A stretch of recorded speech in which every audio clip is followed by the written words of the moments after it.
The Lord be with you. And with your spirit. A reading from the Holy Gospel according to Matthew. Glory to you, O Lord.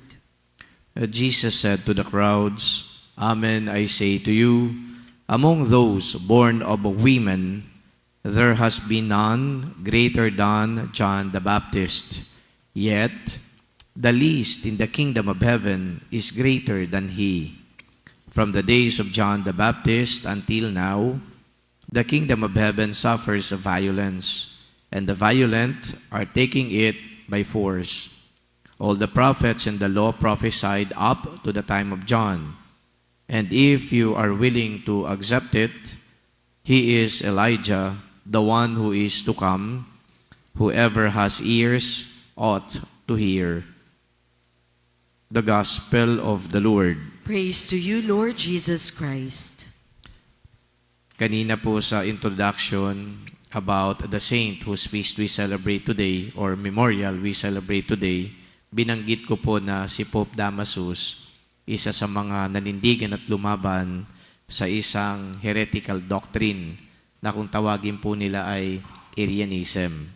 Ang Arianism ay isang doktrina na nagsasabi na si Jesus ay hindi Diyos, na si Jesus ay created lang ng Diyos.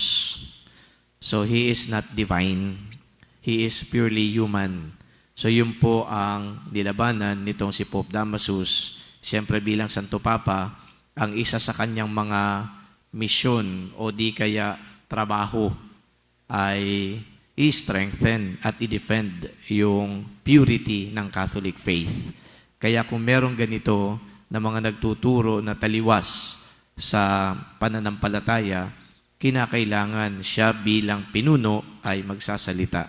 At pinanindigan niya po yung totoong turo ng simbahan that Jesus is both God and man. At hindi pwedeng i-deny yung divinity ni Christ. So ngayon po, binabanggit ko ito bilang background. Kasi nung mga panahon na yon, karamihan yata ng mga kinakaharap na issue o di kaya problema ng simbahan, mga doctrinal problems. Ito yung mga taliwas na katuruan na ang mga nagtuturo din pati ay maaring pari o di kaya obispo din. So imagine the internal dissension happening in the church. And one of the things that these dissenters assailed is the purity of the Catholic faith. Pero ngayon, sa panahon natin, wala tayong masyado napapakinggan na parang mga doctrinal dissenters, o ang tawag natin dito mga heresy.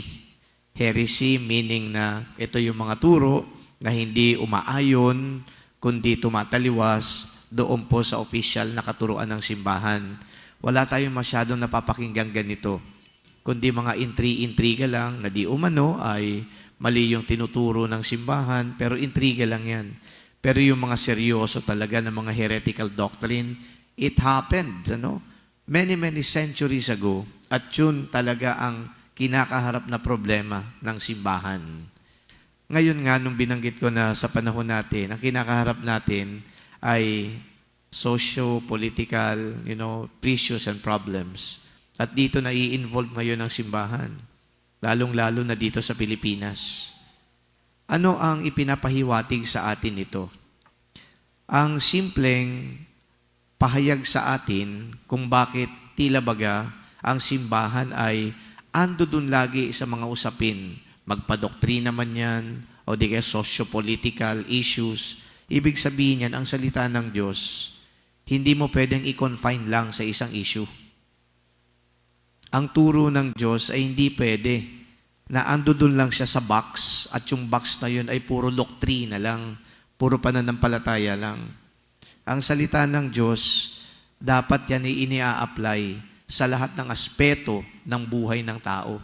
Maging yan man ay pampolitika, maging yan man pang-ekonomiya, kasi ang salita ng Diyos, kung ating papakinggan, aaralin at susuriin, ang impact nito goes beyond politics, economic issues, kasi andi dito yung mga turo halimbawa ng pagmamahal sa kapwa, ando doon yung pagpapatawad, ando doon yung kapayapaan, ando doon yung hustisya.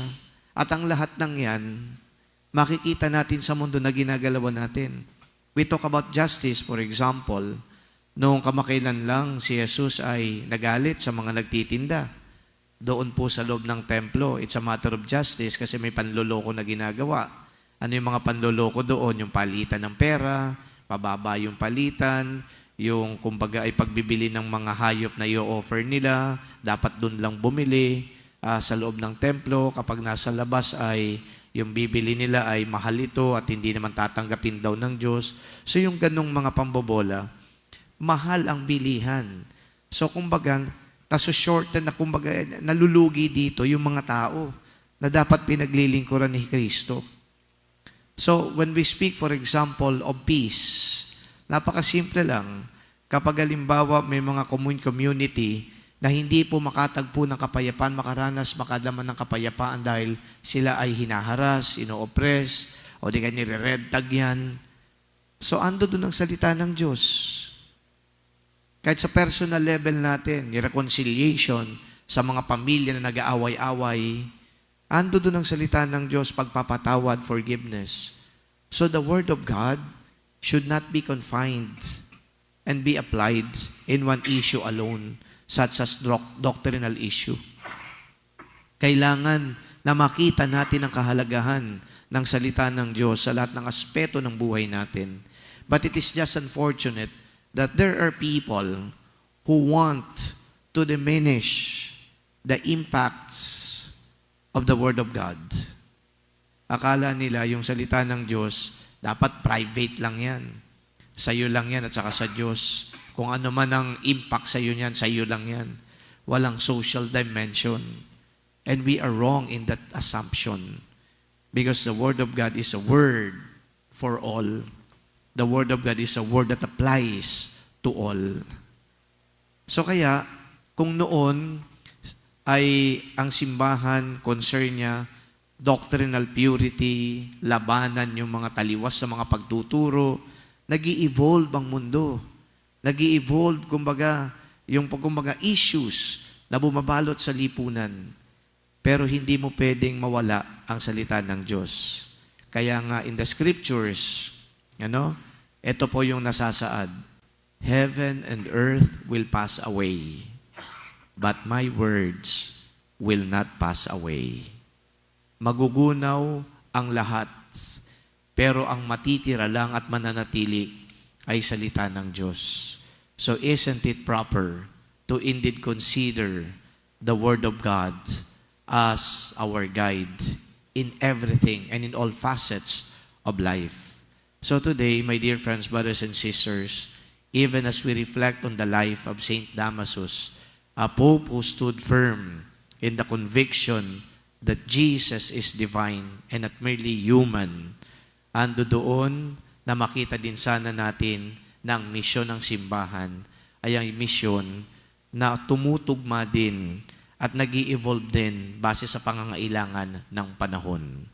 If before, the Church is combating heresies, at least now in our present day, these heresies may be gone, may not anymore be present, but now we have issues of corruption, we have issues of thievery, we have issues of killing, at yan din naman ay dapat na malapatan natin ng katuruan ni Kristo. Kaya ang simbahan, yan ngayon ang paninindigan. So we pray for the Church that through the intercession of Pope Damasus, we may gain the strength of fighting evil in the world. Amen.